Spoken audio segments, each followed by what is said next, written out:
नमस्कार। आज का जो हमारा विषय है वो हमें क्षमा यानी माफी के बारे में थोड़ा अलग ढंग से सोचने पर मजबूर करता है। हाँ, अक्सर हम सोचते हैं कि माफ करना किसी और के लिए है ना? बिल्कुल, जैसे कोई एहसान कर रहे हो। लेकिन आज जो सामग्री हम देख रहे हैं उसका मुख्य विचार एकदम साफ है।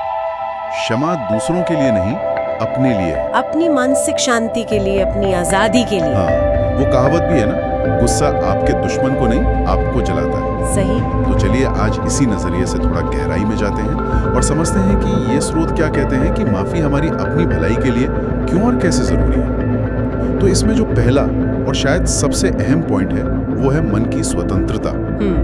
एक बड़ी दिलचस्प उपमा दी गई है इसमें कि जब हम किसी के लिए मन में मैल रखते हैं, गुस्सा रखते हैं, तो वो इंसान हमारे दिमाग में बिना किराया दिए रह रहा होता है। हाँ, कब्जा जमा लेता है एक तरह से। और उसकी याद, उसका जिक्र हमारी शांति भंग करता रहता बार बार। तो माफ करना मतलब खुद को इस बोझ से मुक्त करना, उसे बाहर निकालना अपने दिमाग से। हाँ, ताकि अपनी जगह वापस मिले। बिल्कुल।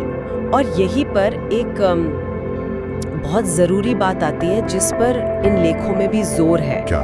कि माफी का मतलब अक्सर लोग गलत समझ लेते हैं। अच्छा।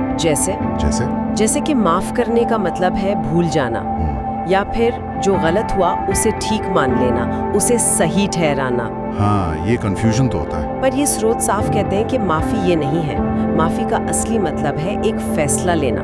कैसा फैसला? ये तय करना कि आप उस पुराने दर्द को, उस कड़वाहट को अपने आज पर, अपने आने वाले कल पर हावी नहीं होने देंगे। अच्छा, मतलब कंट्रोल वापस अपने हाथ में लेना। एग्जैक्टली। ये ताकत वापस लेना है, ना कि जो हुआ उसे अनदेखा करना या जस्टिफाई करना। ये समझना वाकई जरूरी है।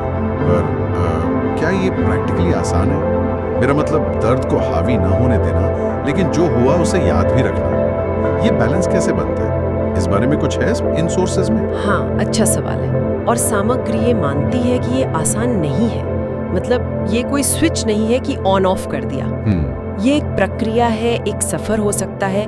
बैलेंस का मतलब है कि आप सच्चाई को स्वीकारते हैं, जो हुआ उसका असर मानते हैं, लेकिन उससे जुड़ी जो नेगेटिव भावनाएं हैं, गुस्सा, नफरत, बदला, उनको अपने ऊपर हावी नहीं होने देते। ओके, नियंत्रण भावनाओं से छीनकर अपने विवेक को देना। बिल्कुल। और एक और दिलचस्प बात यह है कि अब सिर्फ फिलॉसफी या साइकोलॉजी नहीं, मेडिकल साइंस भी इसे मान रहा है। हाँ, ये बहुत महत्वपूर्ण है। आपके नोट्स में भी इसका जिक्र है। रिसर्च दिखाता है कि जो लोग माफ करते हैं उनमें स्ट्रेस लेवल कम होता है, ब्लड प्रेशर बेहतर रहता है, और इम्यून सिस्टम पर भी अच्छा असर पड़ता है। तो सचमुच साइंस भी कहता है कि माफ करना सेहत के लिए अच्छा है। बिल्कुल सही।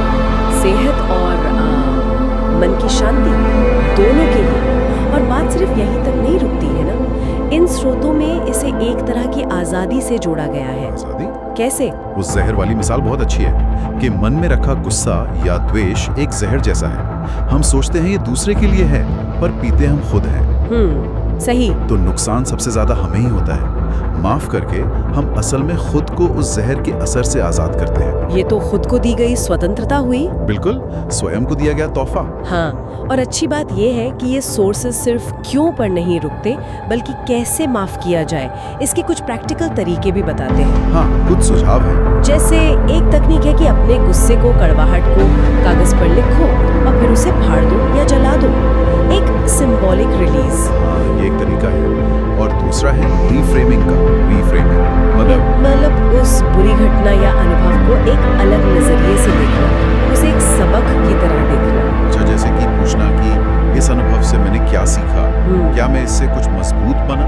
बिल्कुल। घटना को एक शिक्षक की तरह देखना। और एक और तरीका जो शायद सीधा लगता है पर प्रैक्टिस मांगता है, वो है सेल्फ टॉक या एफर्मेशन। खुद से कहना। हाँ, खुद से बार बार कहना, मैं अपनी शांति के लिए माफ करने का चुनाव करती हूँ। ये छोटे कदम लग सकते हैं, पर धीरे धीरे नजरिया बदल सकते हैं। ये एक पावरफुल सोच है। वाकई। हाँ, तो अंत में अगर हम सार देखें तो सबसे अहम संदेश यही निकलता है कि क्षमा दूसरों के लिए कोई एहसान या तोहफा नहीं है। जैसा कि ये स्रोत बार बार कहते हैं, ये सबसे बड़ा, सबसे कीमती तोहफा है जो कोई इंसान खुद को दे सकता है। खुद को दिया गया तोहफा। हाँ, और यहीं पर एक सवाल उठता है सोचने के लिए कि अगर माफी वाकई खुद के लिए इतनी कीमती है, तो हम अक्सर खुद को ये तोहफा देने से हिचकते क्यों हैं?